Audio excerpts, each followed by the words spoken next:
So this arrangement is built on a few kind of musical experiences. I knew that I wanted to do this piece because I think it's one of the most beautiful pieces in the classical repertoire, but also I think it works really well on guitar, and I've seen that evidenced in arrangements like the one of René Izquierdo, my former teacher. But I knew that I wanted to maybe add a few things in myself, encompass a little bit more the interpretations that I really love.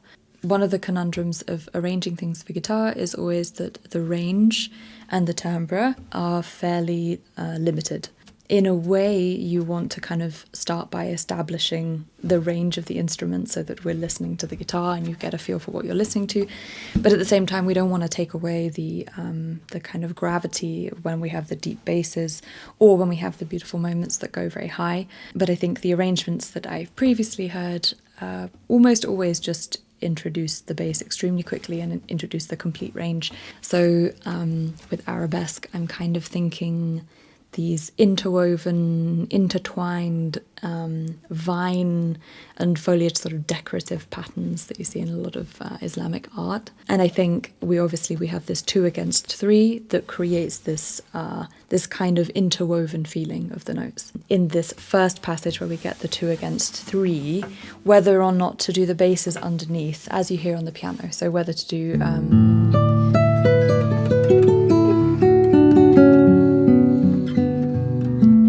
just as the first instance of this little passage. That part of the piece is so grounded. So one of the big choices for me here was to kind of keep the basses underneath that the piano does play, to get the feeling that we have these kind of 2 voices that are moving closer together.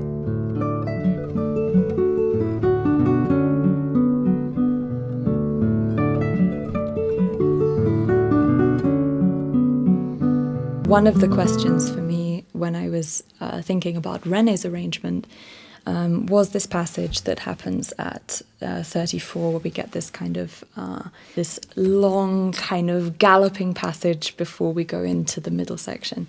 One of the things that I really love about Maria Joao Pires' recording is that it, just like everything else, there's not any particular attention drawn to it. So what we get is just this kind of seamless a climax that kind of comes out of absolutely nowhere.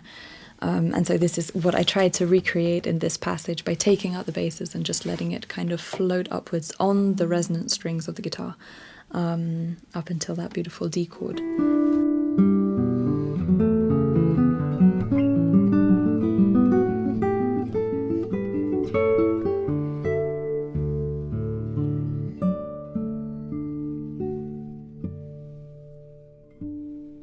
Lots of arrangements of this piece don't really take into consideration that guitar is also very beautiful when it's very quiet and delicate in the top range, and also when it's a little muddier down in the basses. So something that I really tried to do in this arrangement was to kind of let the notes flow over the fretboard when the phrases are going higher or lower, to let them stay there, and to kind of let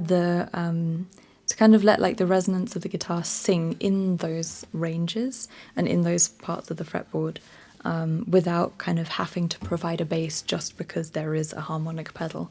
Really easily be overlooked on guitar because movement is something that's not natural, or fast and stealthy movement across the fretboard is something that's not necessarily supernatural to the guitar.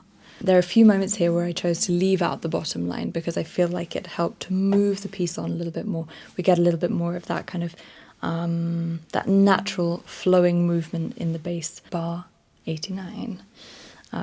So to leave out, so when we come here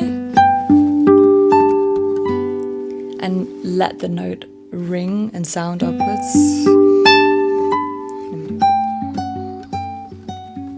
So letting the bass come up with the melody, just to give it the sense that we're really flying to somewhere that might be even higher than the range of what the guitar is capable of. How high to go? I think harmonics is always, whenever you need to find a solution on guitar and you're arranging something, harmonics is always where you turn to think, okay, maybe I can do something else, or maybe I can let something ring.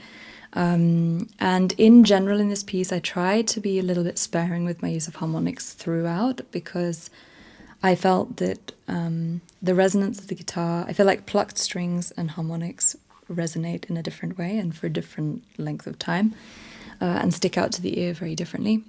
And I kind of wanted to try and make it move as naturally as possible, so we weren't having something that felt like, oh, that's a sudden pedal in the middle. But in the final section, I chose to use all of the harmonics up to the top, just to give us the feeling that we're kind of moving away and into the distance, somewhere that we haven't been before, but something that's not disturbing to the colour and the character of the rest of the piece.